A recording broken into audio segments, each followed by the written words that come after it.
What's up, ladies and gentlemen? How's it going? It's Dan here from Grey Noir. We are continuing on my documentation on my retro collection as of the end of 2017. We're only in 2018 now, aren't we? As of the end of 2017. There we go. Know what year you're in. I'm doing this mostly because I still don't have internet at the moment. So I have done a lot of game development and some load more assets and some other bits as well, which I'm going to show you in a devlog very soon, I promise. But I need to get them to Josh first for him to have a look at and for him to be sort of happy with them before I'm going to make a video and put them out there. So once I've got that all sorted with Josh, then you'll get to see them and everything will be hunky-dory. So until then, we're just going to continue on doing the collection, basically, going through that. I'm hoping to have internet back on Monday, so good to know. I'm feeling a lot better, by the way, as well. Today's topic, we're going to be talking about the Sega Master System. Oh, yeah. What a machine. Oh, we'll have a bit of zoom in. Wow, that's quite a nice shot. That'll do quite nicely. I'll do as a thumbnail, the Sega Master System. Wow. Anyway, this is another treasured piece of kit. I will go through some of the history of the machine and why you should care, and then just go through my collection. So originally, Nintendo did the SG-1000, which was a competitor to the NES, and that launched in 1983, around about the same sort of time as the Nintendo Entertainment System. And then later on, about a year or so later, they did some revisions and they released the Mark II.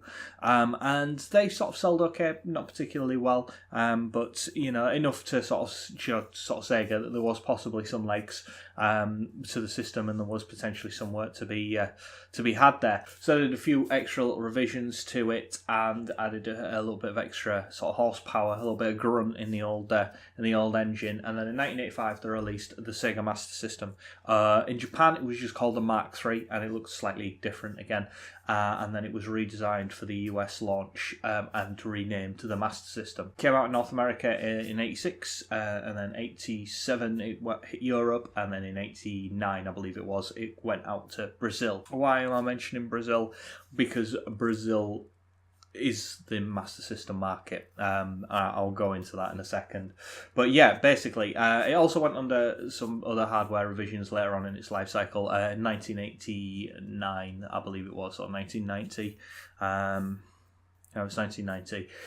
In 1990, they did a revision and they made the Master System Mark II, which is just a little bit more plasticky, a little bit cheaper, and they got rid of a few other things as well. One of the neatest things about the Master System is the lots and lots of different iterations there are of it. And yes, there are quite a few.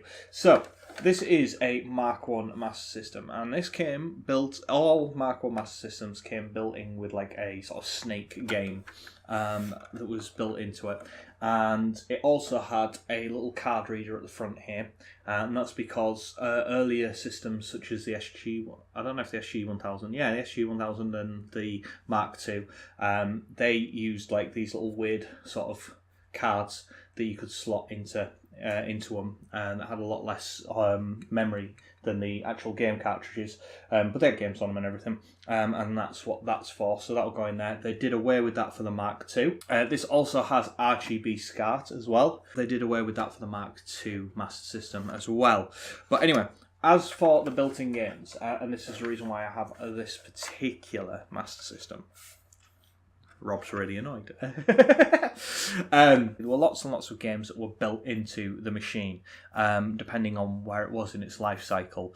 A lot of consoles, you would see sort of pack-in titles where you would get a game that was like with the box or whatever, actually in the main packaging. Whereas with the Master System, the pack-in titles were actually built into the console itself. They were actually on there. So if there's no game in there, it will launch to whatever game was the pack-in title, and some of these are rarer than others. For the Mark I, initially there was nothing, it just had Snake on there. Later on in its life, they released it with Safari Hunt and Super Hang-On. Super Hang-On is sort of just a motorbike game, and Safari Hunt was their kind of answer to Duck Hunt, basically. And yeah, and that was what was built into it.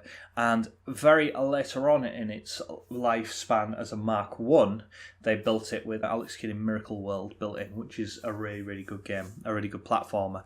And I've mentioned it before, that around the rest of the world at that time, he was like a definite contender with Mario. He was huge at the time. Later on, when the Mark II came out, that was then released with Alex Kidd in Miracle World built in, and also Sonic the Hedgehog as well. And I believe that there was a couple of other titles as well. And the rarity of the individual things dictates sort of the value of each individual system. One of these with no packing title generally goes for about 30-40 quid. If it's got Safari Hunt or Safari Hunt and Super Hang-On built in, again it will go for around about 40 quid. And if you've got a Sega Master System Mark II with anything built in, basically they all have something built in, they generally also go for about 30-40 quid, maybe even slightly less. They're not as desirable as these. This one, on the other hand, this particular one has Alex Kidd in Miracle World built into it, which was very rare. They didn't do that for very many of these. It was only much later on in the Mark 1's lifespan that they actually put Alex Kidd in Miracle World into it, and they very, very quickly went over to the Mark II. So that makes this one quite a lot rarer and quite a lot more valuable. Funny story, I really upset Rob when I bought that, but that's beside the point. Sorry about that. Probably one of my douchiest moves ever. But anyway... he's really not gonna. He's really gonna hold a grudge on that one for quite a while, and justifiably so. But it was quite funny. Worldwide, sold about 18 million units, which is not anywhere near as impressive as the sort of 70 million units or so that the NES sold. Particularly when you think in the US, they sold about 2 million units, shall we say, in the US, whereas the NES sold about 34 million.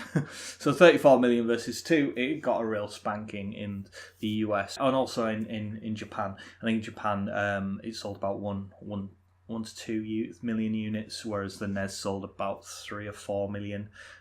Maybe a little more, actually, maybe. But anyway, it got an absolute hiding in Japan and the US, and that's fair enough. The rest of the world, on the other hand, it was pretty much sold it 1-for-1. It was every bit as popular as the NES, and also that figure of 18 million that I gave you, that's a figure as of 2016.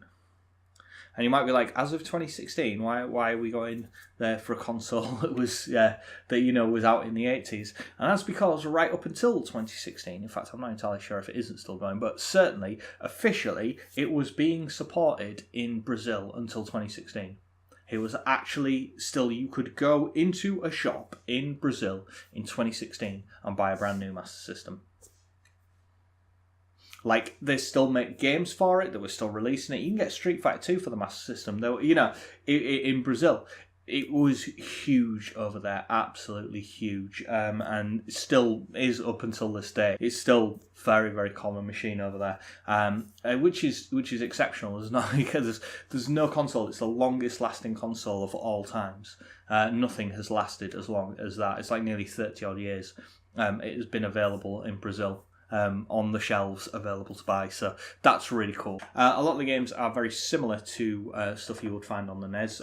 Some stuff are almost direct ports. How sort of legal they were is another thing, but it's a groovy little 8-bit machine. It really is. It had some very, very good games on there. I will just go through some of my collection, which I'm going to be honest, it's not staggering. It's not a huge collection.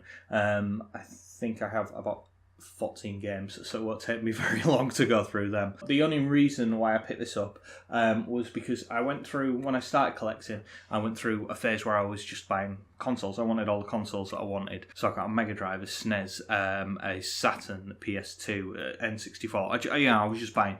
And I didn't really have very many games for them. So I made like a conscious effort at one point that I wasn't going to buy any more consoles until I had at least 50 games for all of my current consoles at the time. And I've only managed that so far with like the N64. That's the only one where I've breached the 50 mark. Oh, the 360. Things like the PS2 PS2 and the original Xbox is easy. You can spend like 50, 60 quid and just buy a bulk buy of like 100 games or whatever. But anyway, I'd decided that I wasn't going to do that. However, what happened is this came up on eBay, and what with it having Alex Kidd built in, I almost thought I'd imagined it when I was looking for it. It's that it was that hard to kind of find. Basically, when I was young, I had appendicitis and I was hospitalised for a wee while, not long. But anyway, I was hospitalised, and in the kids' ward at the hospital, they had Sega Master Systems. They had Mark 1 Master Systems, and they had two. They had one that had Safari Hunt and Super Hang-On, and another one that had Alex Kidd built into it. And I was given the one with Alex Kidd because the other kid, there was only a couple of us in there that were long stayers, shall we say. Others were just sort of in and outs. But yeah, so we both got given a Master System to sort of play on, and I was given one with Alex Kidd on it. And I sort of played it while I was in hospital. It was one of my very earliest gaming memories. When I started collecting this time, I was like, I want a Mark 1 with Alex Kidd built into it. And I couldn't find them anywhere at all. Like literally anywhere, and I would constantly keep looking for Mark 1 Master Systems, and they would always come up. They would always have Safari Hunt on or nothing, and I was just like, maybe I was just wrong. Maybe they were Mark 2 Master Systems or whatever. Rob was adamant that they could get one because he was sure that's what he had on his. But when you doubt your childhood memory and stuff, and I was like, all right, yeah, fair enough.